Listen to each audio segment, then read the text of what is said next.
Olá pessoal, tudo bem? Eu me chamo Maite Barcelos e sou criadora do canal Naturaleza, trazendo a sua natureza com leveza, a sua natureza de ser, né? É um canal que tem esse propósito da gente botar a nossa verdadeira natureza para o mundo, para expor essa essência, sem amarras, ser quem a gente é de verdade, né? E não com as nossas máscaras do medo, mas nesse sentido, assim, aquelas máscaras que a gente põe pelo medo da gente ser a gente mesmo. E hoje eu vou trazer aqui a segunda parte do vídeo do Perguntas para fazer a si mesmo no caminho do autoconhecimento. Essas perguntas, elas nos auxiliam nesse processo da gente se conhecer melhor, da gente entender quem a gente é, até do porquê a gente age de determinada maneira conforme situações se apresentam na nossa vida.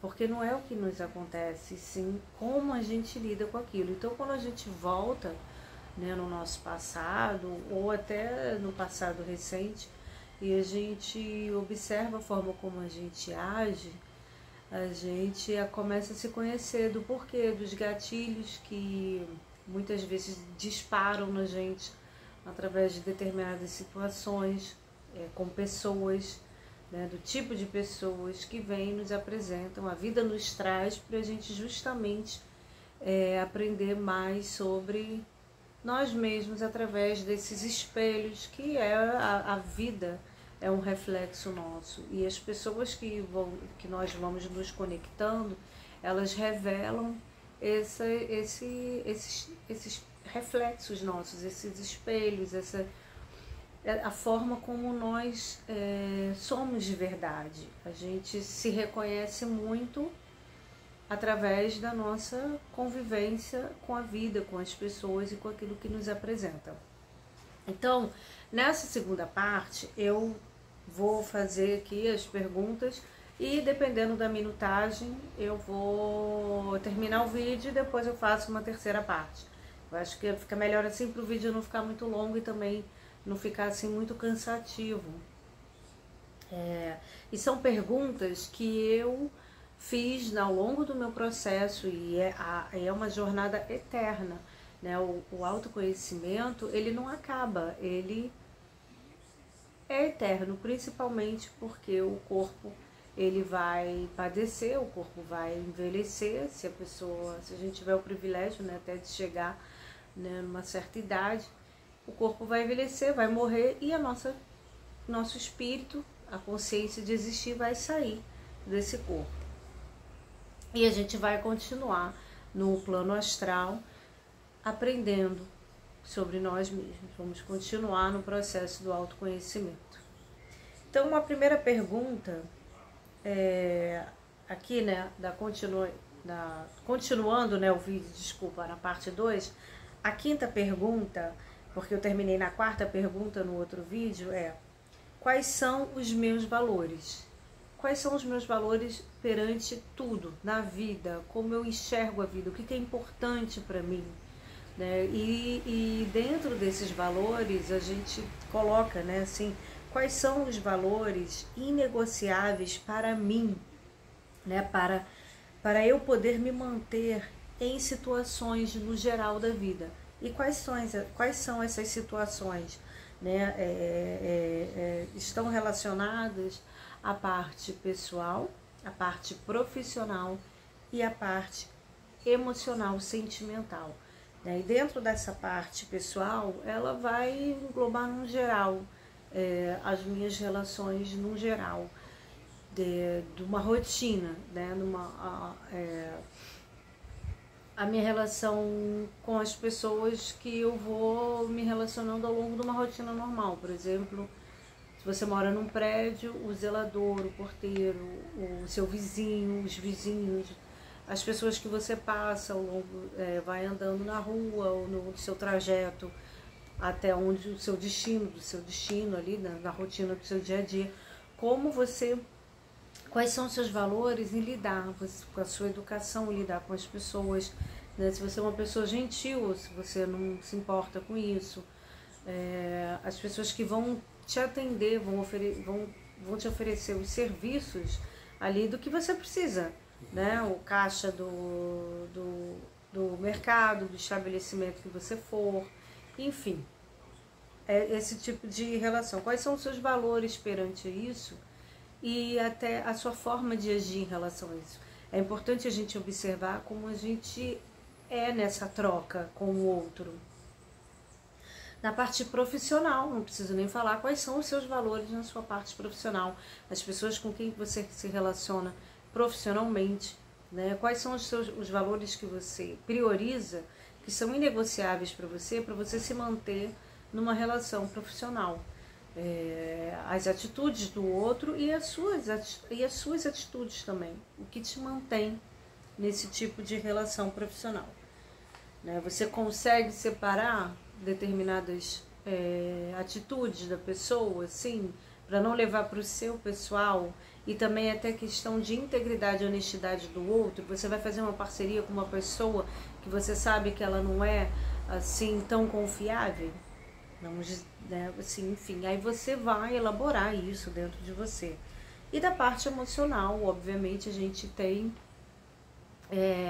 as relações que são caras para nós, são relações íntimas, íntima porque a gente leva para dentro da nossa intimidade, né? Muitas vezes as relações de amizades, as amizades profundas, elas são amizades que frequentam a nossa casa, que sabem da nossa vida, que sabem como a gente lida com a nossa família de origem.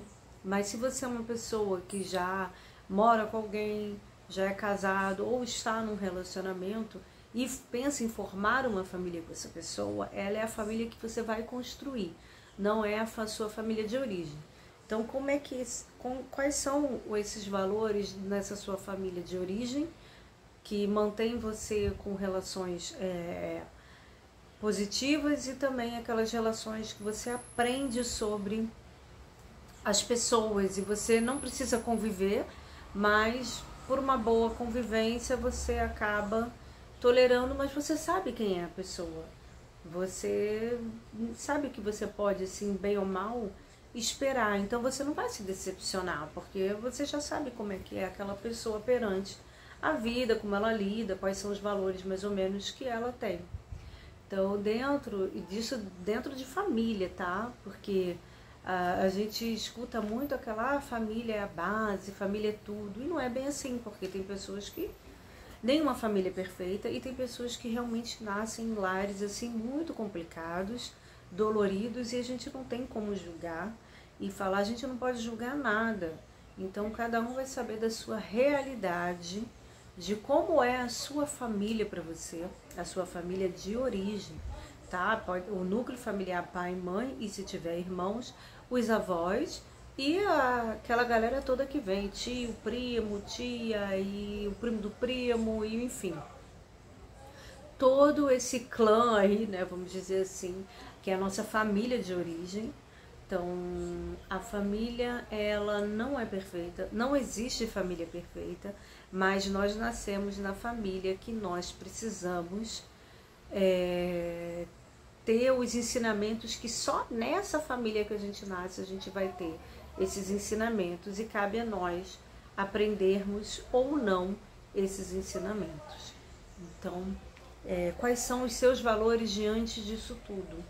Você não precisa conviver com as pessoas que você não é que você não goste, mas que os valores dela não são compatíveis com os seus valores perante a vida, mas manter um relacionamento normal, um relacionamento de harmonia, mas você não precisa conviver, né? Mas então quais são os seus valores perante a tudo isso, todas essas relações complexas que são família, que envolve família, tá? E a família que você pensa em construir uma outra pessoa, como é que é essa pessoa para você? Quais são os valores que você gostaria que essa pessoa tenha, né? E você tem esses valores que você gostaria que essa pessoa tenha, né? Os valores, essa integridade consigo mesmo. né? E dentro das amizades também, a mesma coisa. Os seus amigos, eles mais íntimos, que você confia e que você tem esses princípios, né, de importância para você. Quais são os seus amigos que você leva para dentro da sua casa, dentro do seu templo, que eu digo, dentro da sua intimidade, não só a casa física, mas dentro da sua intimidade, né, de saber sobre coisas profundas sobre você. Você se abre para qualquer pessoa ou você tem aqueles amigos que você pode confiar, né, e pode falar determinadas coisas que estão na sua intimidade? Quais são esses valores? Isso é importante, porque isso faz com que que esses valores inegociáveis, que fala assim, não, para eu me manter numa situação, para eu me manter num relacionamento, né, tipo um checklist mesmo, porque isso é importante, isso prova o seu amor próprio com você, a sua integridade consigo mesmo. E outra questão de valores também está relacionado aos padrões. Você fica preso nesses padrões de beleza, não só de beleza, mas nos padrões sociáveis, padrões de status. Você tá muito, esses são os seus valores, você ficar preso nesses padrões, ou você tem essa integridade consigo e não fica preso nesses padrões. Os seus valores estão bem definidos, então você não fica, você não é sequestrado pelo que a sociedade impõe de moda, de que tem que ter essa roupa, de que tem que ter esse carro, de que tem que ter esse tipo de vida, né? Ou você está bem definido, e se o seu valor, o seu gosto, aquilo que você busca está dentro ali do padrão, não tem problema, mas você não é sequestrado por aquilo, você não vive à mercê, né, de ficar ali se adequando ao que uma sociedade busca e impõe, e a mídia fica falando que você está errado e que você tem que ser desse jeito, você tem que ter esse carro, você tem que ter esse emprego, entende?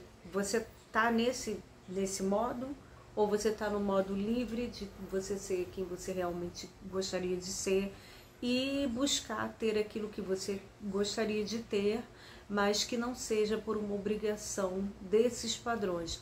E também relacionados à estética também, porque a gente vê as pessoas seguindo os padrões, elas estão sequestradas por aquilo e muitas vezes elas se mutilam, né, porque vão em busca dessa perfeição que não existe, porque elas acham que é melhor aceitável pela sociedade. Então aí fica todo mundo igual, né, esteticamente igual, aí segue essa moda.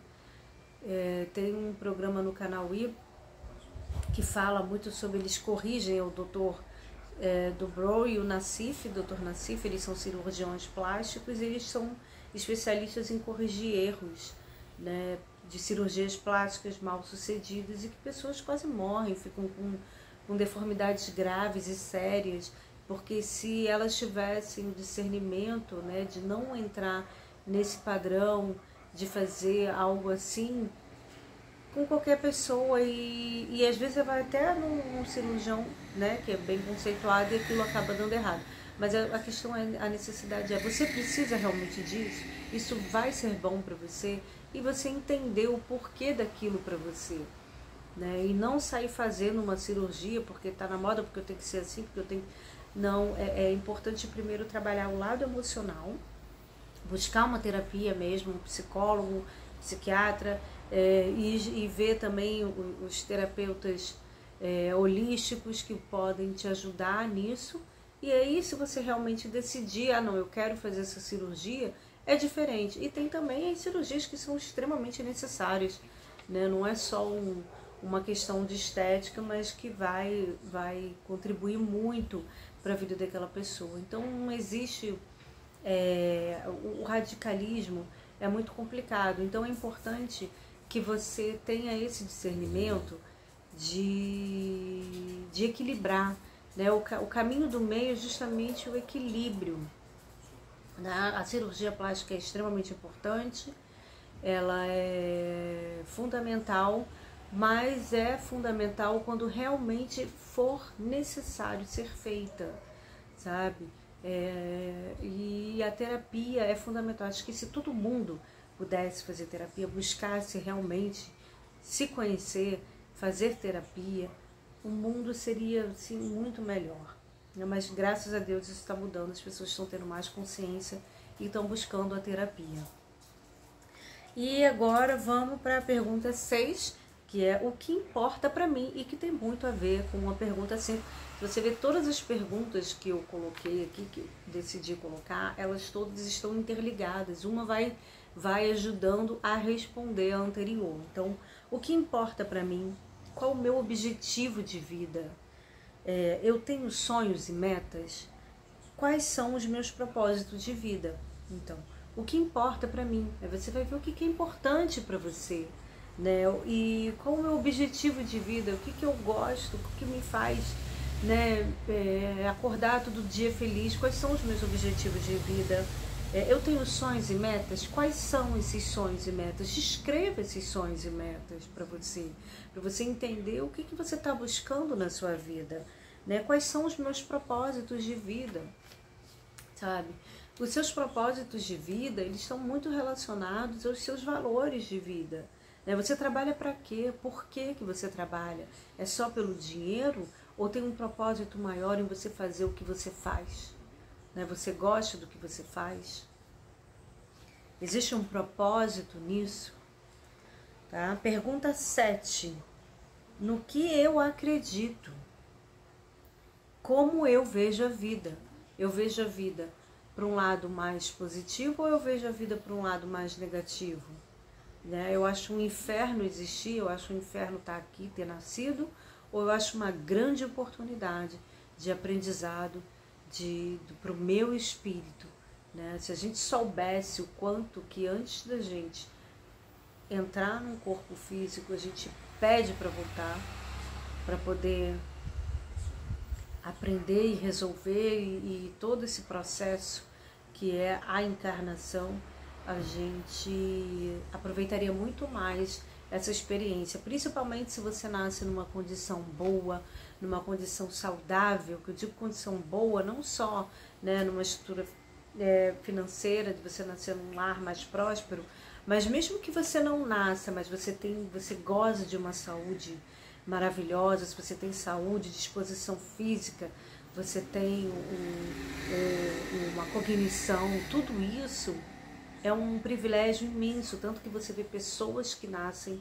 com toda essa questão de saúde física mesmo, mas nascem na lama, numa extrema pobreza e conseguem sair disso e transformar a própria vida e passar esse ensinamento para todo mundo que está em volta. Uma pessoa que eu me lembrei agora, que nasceu assim, tem uma história muito pesada e muito, muito assim, desafiadora e que saiu muito bem, vitoriosa e até escreveu um livro, é a atriz Viola Davis. Eu vi na Netflix uma entrevista com ela da Oprah, entrevistando ela, é uma entrevista muito legal. Você vê a dificuldade que essa mulher passou na vida, na extrema pobreza mesmo. Então vale a pena assistir a história de vida dela. É isso que eu estou falando, a saúde física que ela tinha, dentro de todas as questões difíceis, e desenvolvendo uma saúde mental e emocional perante todos os desafios que a alma, o espírito dela passou. E hoje ela é uma mulher extremamente vitoriosa, chegou aonde chegou.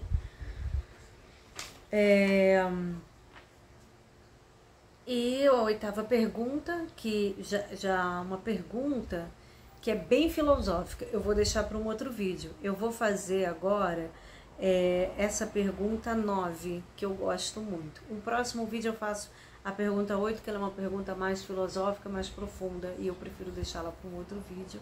Então vamos para a pergunta 9, a gente pula, né? Quais são os meus pontos fortes e os meus pontos fracos?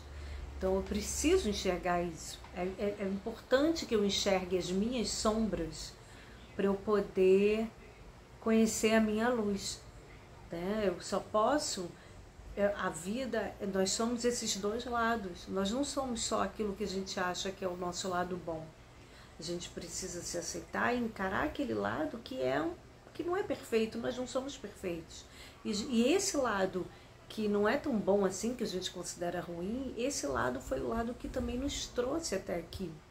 É levar a luz às nossas sombras, né? É enfrentar esse pântano que nós temos também. Nós temos o jardim florido, uma floresta linda, mas nós também temos esse lado pântano, lodo, fétido, que estão as nossas imperfeições, aquilo que a gente não gosta. Não adianta ficar fingindo que nós não somos aquilo, é viver o eu personagem, ficar só preso no ego. A gente precisa levar a luz às nossas sombras para a gente poder corrigir, trabalhar e se aperfeiçoando cada vez mais para poder conseguir escolher uma vida melhor, até para a gente poder se relacionar de forma saudável com as pessoas, porque enquanto eu ficar escondendo essas imperfeições minhas, eu vou me conectar com as pessoas que estão também com essas imperfeições e vai ficar se relacionando máscara com máscara.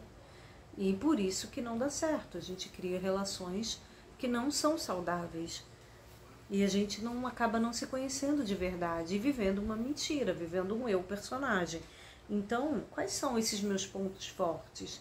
Se eu tenho esses pontos fortes e eu sei quais são, porque às vezes a gente não sabe, a gente reconhecer e externalizá-los. Mas esses pontos fracos eu vou pegá-los, vou reconhecer, vou ter a humildade de reconhecer esses pontos fracos em mim e aperfeiçoar. E não vou ficar escondendo ele das pessoas que eu quero me relacionar de forma sincera e verdadeira.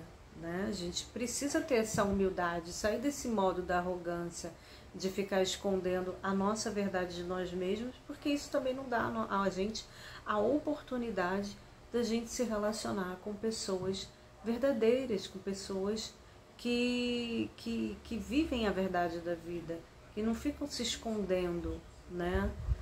Então eu quero relações verdadeiras na minha vida. Você quer relações verdadeiras? Você quer encontrar uma pessoa de verdade ou uma pessoa que finge ser o que não é? Então você precisa se pensar, mas primeiro eu também tenho que ser assim.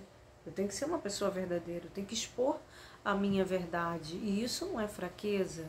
A gente aprende errado, que a gente mostrar a nossa verdade, as nossas fraquezas e a gente ser fraco. E não tem nada a ver com isso. É importante ter essa humildade. E humildade não tem nada a ver com pobreza. Também é outra distorção que a sociedade impõe na gente, que humildade é pobreza. Não tem nada a ver. Humildade é a simplicidade de você ser verdadeiro com você mesmo. A humildade é o contrário de arrogância. Então, quando eu sou realmente quem eu sou, tenho a coragem de ser quem eu sou, da forma como sou, com esses dois lados, o lado forte e o lado fraco, né, que não tem nada a ver com fraqueza, mas sim aquele lado que é meu vulnerável, né, e ter a coragem de ser isso, transformar e reconhecer, isso me leva para frente, isso me faz me conectar com pessoas verdadeiras. Isso é a verdade, é a transparência.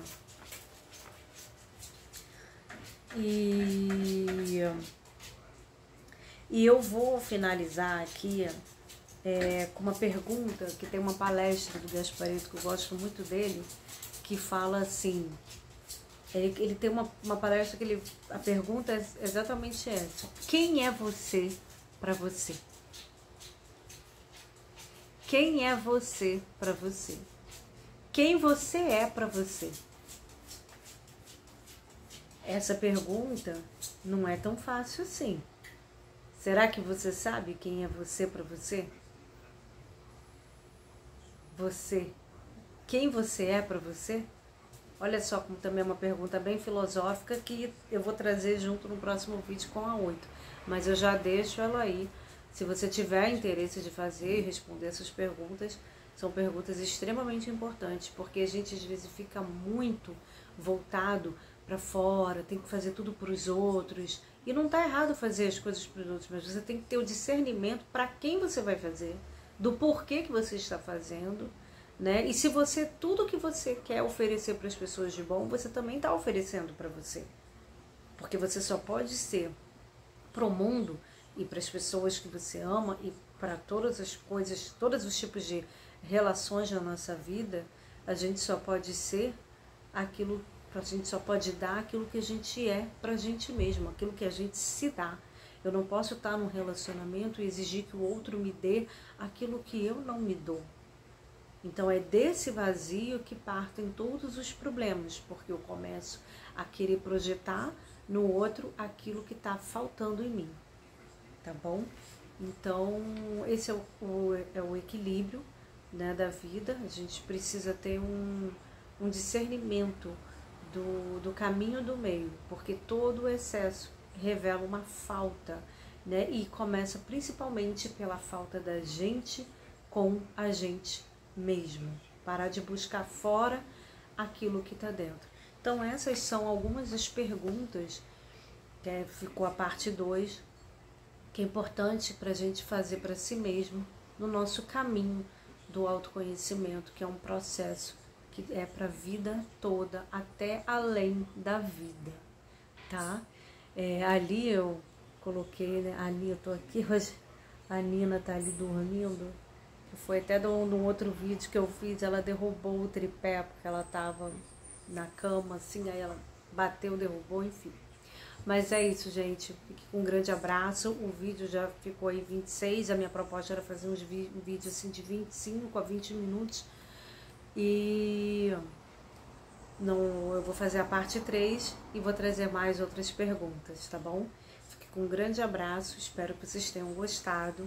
E se vocês gostaram e achar que alguém possa gostar dessas perguntas que vai ajudar e contribuir, compartilhe o vídeo, tá bom? Obrigada, um grande abraço e até um próximo vídeo.